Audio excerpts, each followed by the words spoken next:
It costs 50 times, 50 times more money to build infrastructure in America than it does in China. 50. That's the cost of bureaucracy. That's the cost of unions. That's the cost of greed and corruption. What costs $1 million to build in China costs $50 million to build in America.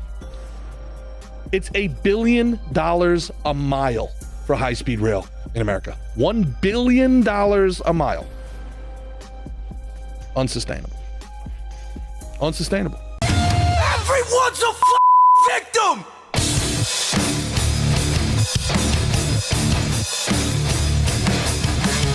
Saudi Arabia goes off the petrodollar. Okay. Does that mean anything to you if the US dollar is not the world's reserve currency anymore, Chris? Does that mean anything to you? I know it's probably not good. Well, everybody kind of assumes that, but they don't understand what that means, right?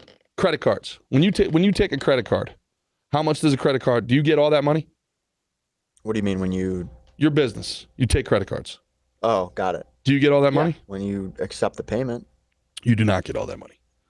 Credit cards, depending on which card and how much it is, they could charge you 3%, 4%, 5%. Oh, like a processing fee, you mean? Processing fee. Yeah. Yep. Yeah.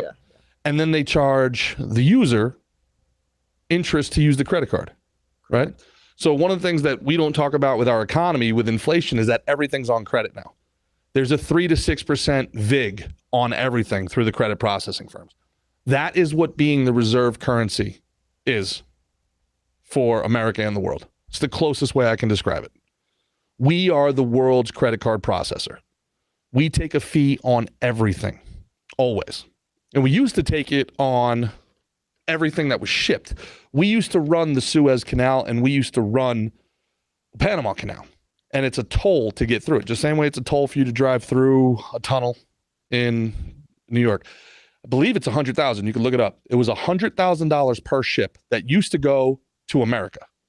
Now China runs both the Suez Canal and Panama Canal. Every single ship, every single item that comes across the globe to America, there used to be $100,000. Now we wonder why things are so expensive. We wonder why inflation. Well, we're not the reserve currency anymore. And we're not getting those tolls. We are losing our stranglehold on being the world power financially. Bad policy. Bad policy. Hard to negotiate when you don't have leverage. Hard to get other people to do what you want them to do without being able to threaten their wallets. This is a remarkably bad thing. It's the biggest thing that nobody is talking about. If America loses its standing as the world's currency, now part of that is our ability to repay.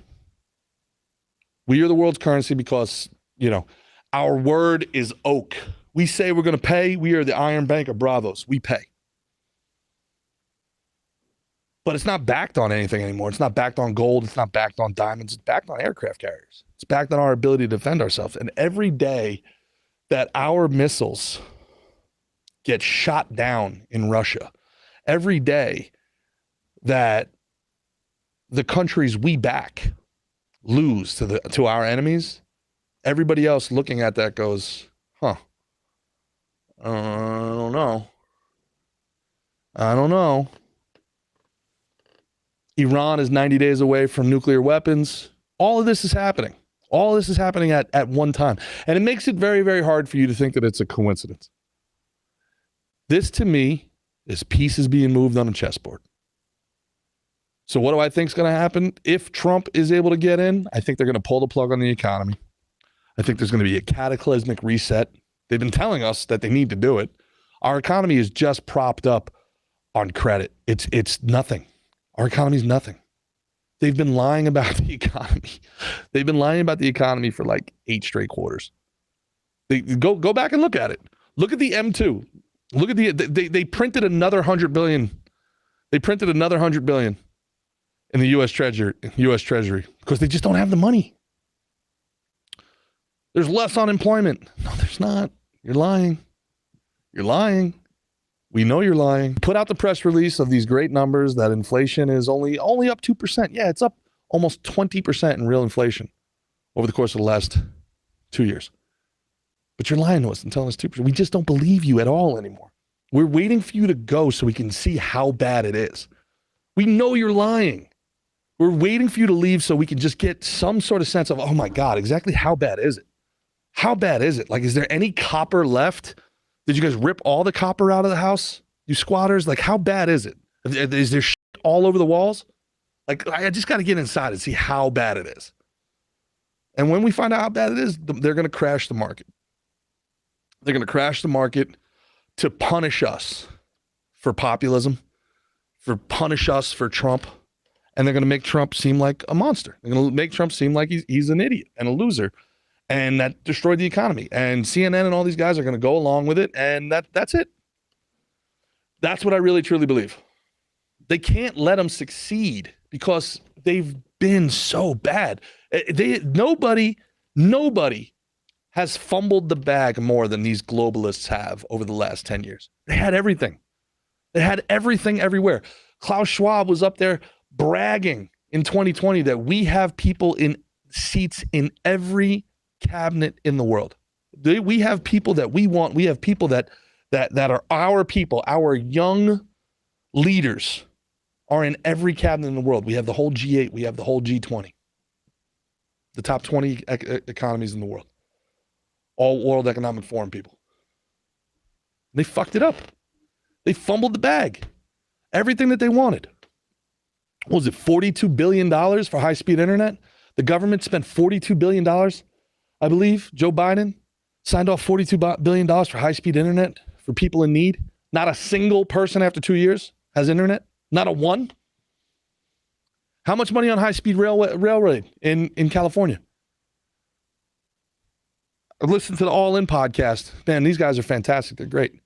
It costs 50 times more money to build infrastructure in America than it does in China. 50. That's the cost of bureaucracy. That's the cost of unions. That's the cost of greed and corruption. What costs $1 million to build in China costs $50 million to build in America. It's $1 billion a mile for high-speed rail in America. $1 billion a mile. Unsustainable. Unsustainable. Unsustainable. Unsustainable. It's just complete. It's a robbery. But again, we have to sit here and we have to say, okay, there's one of two options, right? There's one of two options. We could either completely turn off and say, look, I can't fix it. I can't do it. La, la, la, la, la, la, la, la, la, la, la, la. And just hope for the best. And you know what? The more and more I listen and I hear, like, yeah, okay, I'm all right with that. Go for it. Who cares? But then when people show up at your door, like, hey, by the way, you were drafted, you can't be like, what? Wait, what? You know, when your pension and your 401k is down 25% because they've tanked the market, you can't be like, what? There was no signs. Why didn't anybody let me know? The signs are there. The pieces are moving on the chessboard, guys. And I, for one thing, it's better to know. And I think one thing that we do have on our side is it's very obvious these people are easily embarrassed. They have a remarkably high sense of self. They embarrass very, very easily. Keep the pressure on them. Look what happened with Kathy Hochul in New York, that governor. She got rid of congestion pricing because of how bad she looked in the tweets. She got rid of it. These people are very vain, and that's their Achilles heel. That's where we get them.